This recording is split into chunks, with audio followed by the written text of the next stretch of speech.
Ooh boy, it's been a while since we had a patch that mentioned Arena. Surely this will be the time. Oh, come on!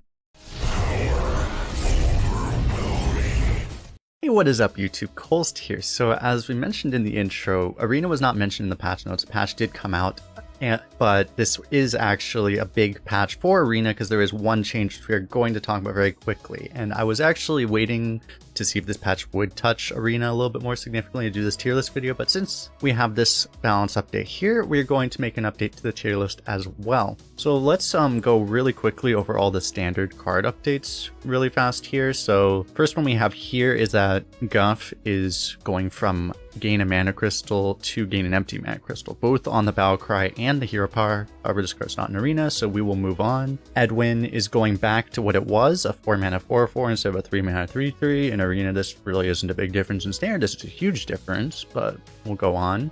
Also, Arcane Burst, magic card drawn across hero power, is going from honorable kill 2 damage to 1 damage. Also not in Arena, so we will move on. Defend the Dwarven District. The Hunter questline is gaining 1 requirement of spell damage for its first activation. Okay, also not in Arena. Now we're actually starting with things that are in Arena here. So the first one here, Kael'thas Sin Strider is going from 6 mana to 8 mana. So Kael'thas was a very good card at 6 mana. It's going to be a very bad card at 8 mana. You simply aren't going to expect to have the activation. So this goes from, you know, like a 4 to even 4.5 star legendary to probably 2 star. You're just not going to want to draft it ever again.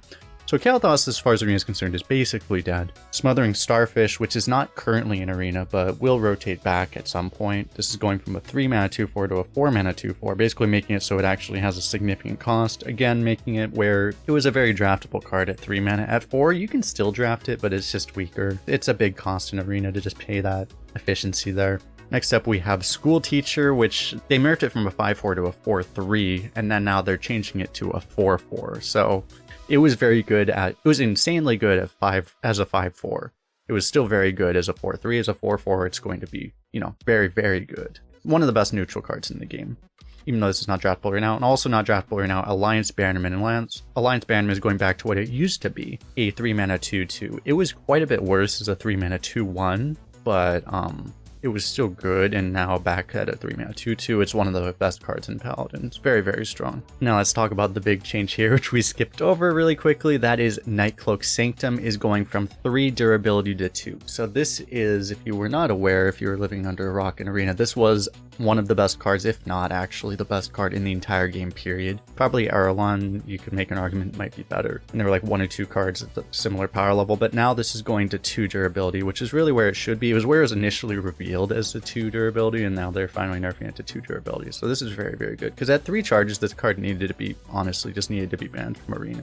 At 2 charges, this will still be a very good card, but it's not going to be like the best card in Mage. It's going to be like only like the 4th best card in Mage, probably. We'll see exactly where the stats show as it comes out, but it's still going to be a card you're almost always going to pick. It's just not going to be win the game against any tempo deck, which is what it was. It was really a tempo invalidating card, and it's still going to do a very good job of that. It's just that it's not going to be quite so good. And with that, that is it for the card changes. So let's go into the tier list. We have the nice Link tier list. And as usual, let's just go mainly from top to bottom. So the first class we're going to talk about here, we'll go roughly from top to bottom. The first one we're going to talk about is Mage. So Mage is the class that just got nerfed because they hit Nightcloak Sanctum.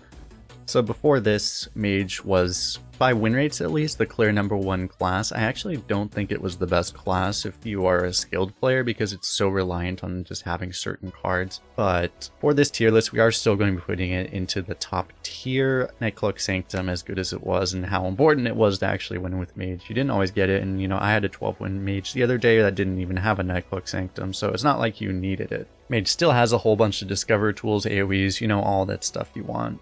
But what's going to change here is essentially I'm going to keep Mage up here, but there are going to be other classes I'm going to put at the same level now. And the first one of those we're going to talk about is Warrior. So Warrior is just a very, very flexible class right now, essentially. They had a lot of its good card offering rates buffed in the last adjustment, so they just get a lot of really good cards, and you can go value, you can go tempo, you can really do everything with Warrior. That's really why Warrior is so good right now. Definitely worthy of being in the top tier. The other class we're going to be putting into the top tier, which may surprise some people, I think, is Demon Hunter. Demon Hunter is really the ultimate tempo class. Once they had nerfed Hunter, Demon Hunter basically took its role in the meta. It's just able to tempo better than everyone else, basically. And it is possible to high roll a value deck in Demon Hunter, but really you want to be trying to do tempo, and if you want tempo, Demon Hunter is the premier class to do it with, and that's pretty much as simple as it is there. And with that is it for the top tier. We're going to move on to the great tier here, where basically the great tier classes are the ones that you can also have really insane high rolls with, but they're just less consistent. Really, they're probably about as consistent as Mage, but they're not typically as powerful as Mage. So the first one of these we're going to talk about is Priest. Priest, I mean, Priest does Priest things pretty well right now. They have just so many board clears and just a whole bunch of combos you can pull off.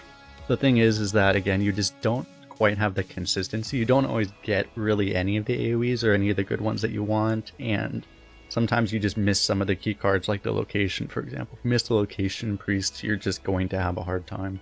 That's why we're just putting Priest into the great tier. The other class we're going to be putting into the great tier is Paladin. So Paladin's again in the same kind of situation as Priest. Personally, for me, I just have not had Paladin work, but I actually, for some reason, it feels like with Paladin, you kind of want to just play, at least because I've been trying to play tempo and it just doesn't work, because you just get stuck too easily by mages and Priest, for example. I think you actually need to play Paladin like super greedy value, and it's probably just a playstyle I don't like, which is probably why it doesn't work for me very well.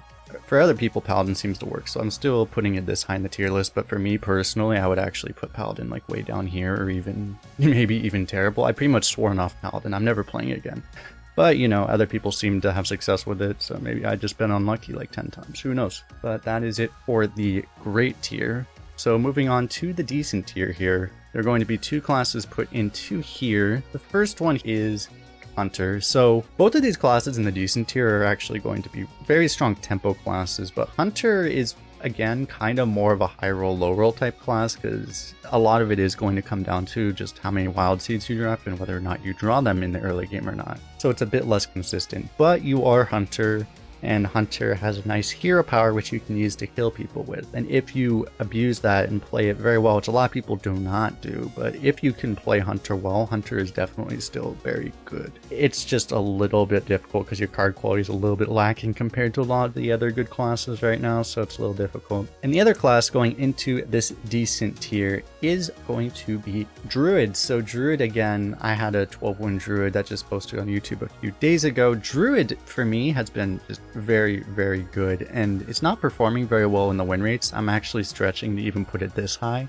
I think it's because people just play Druid wrong. You know, they play Druid like you're playing Constructed Guff Druid, basically, and that just doesn't work. Druid does not have, you know, they don't have Scale of Nixie, they don't have Flipper Friends, they don't have any of these comeback cards or AoEs or anything, so why are you trying to play Control with Druid? You really shouldn't be. If you play Druid, you really have to play it for tempo, and you have to be the aggressor, because otherwise it just is not going to work. You don't have Emerald Explorer, like you have nothing. You want to get stuff on board, ideally get infuses, especially Plot of Sins, one of the key cards, and then you can win with Druid. Otherwise you're just not going to win with Druid very well. But that is it for the decent tier, and then we move on to the playable tier, and these are the bottom three classes, so really I have very little experience actually playing these myself, but I'm just going off of, you know, logic and what I've seen from other people and the win rates and stuff. So the first one I'm going to put here is Warlock. So Warlock shouldn't be that bad. They have decent cards. Life Tap is cool and all. The problem with Warlock is that some of their cards, you know, and Life Tap require self-damage, and there's just an unbelievable amount of reach in the meta right now. There's the 5-mana 5/5 that deals 5, the Accuser. There's just like mages, obviously, having a whole bunch of reach. Every other classes, Warrior and Demon Hunter, the other two top classes, are also the classes that have a lot of reach, and Hunter as well. Like, it's a very tough meta for Warlock, which, you know, Mage has Frozen Touch, Fireballs, Pyroblast, just all the reach. Like, as long as that's the case, Warlock just isn't going to be good. And the other class in the playable tier, what just so barely we have, is Shaman. So Shaman's just kind of, I think, a class that's just all over the place. It doesn't really know what it wants to do. It kind of wants to be tempo, kind of wants to be value. It has a whole bunch of tools, but just nothing really makes sense. And it's possible, again, to draft a good Shaman deck, but it's just rather unlikely. It's going to be way less consistent than really any other class, except for the last class on this list here, which we have is Rogue. Just don't play Rogue. It's pretty much that simple. It's possible to high roll again with Rogue, but I mean, the problem is that their new set is just really bad. They have all those secrets that just aren't particularly good, and it's just like, you can't really tempo because you have all these anti-tempo cards like the secrets. Rogue's in a tough spot. It just doesn't really work very well. I would not recommend playing it. But with that is it for this tier list. Let's see if sometimes they post a hotfix, which maybe there'll be a hotfix in the next day or even today that might just completely ruin all of these, and then I'll do another tier list if that does happen. I won't wait super long on the next one like I did for this one. I was constantly thinking that they were going to actually adjust again, but then they just it took super long. But now we got this adjustment, which is one card. It's a very significant change though, so hopefully it will knock down mages just a lot. As I said again, I don't think it's going to really impact how much people pick mage, because people just like to play mage. Anytime mage is average or better than average, people always pick mage all the time, which is why a third of your opponents right now are mage, just because everyone's picking mage every time it's offered. I will definitely not be picking mage as often anymore though, because it's definitely, I think, weaker than a lot of these other classes, at least on average now. So I'm playing a lot more like warrior, demon hunter, and priest myself, probably, maybe even druid. I don't know if I'll pick mage over druid or not, but it's a very interesting meta right now because it still has some of the problems that it's had this entire meta, but tempo is a very valid strategy, especially when you get demon hunter or druid right now in my experience. So it's an interesting time to play the game. So I guess that's it for this video. Don't forget to hit the like button, click the bell, and subscribe to get notified on my videos, all that stuff. That's about it. And comment about what you think about any of these things and what you think about anything, because all comments help the algorithm. So thanks a lot again for hanging out. We'll see you guys in the next one.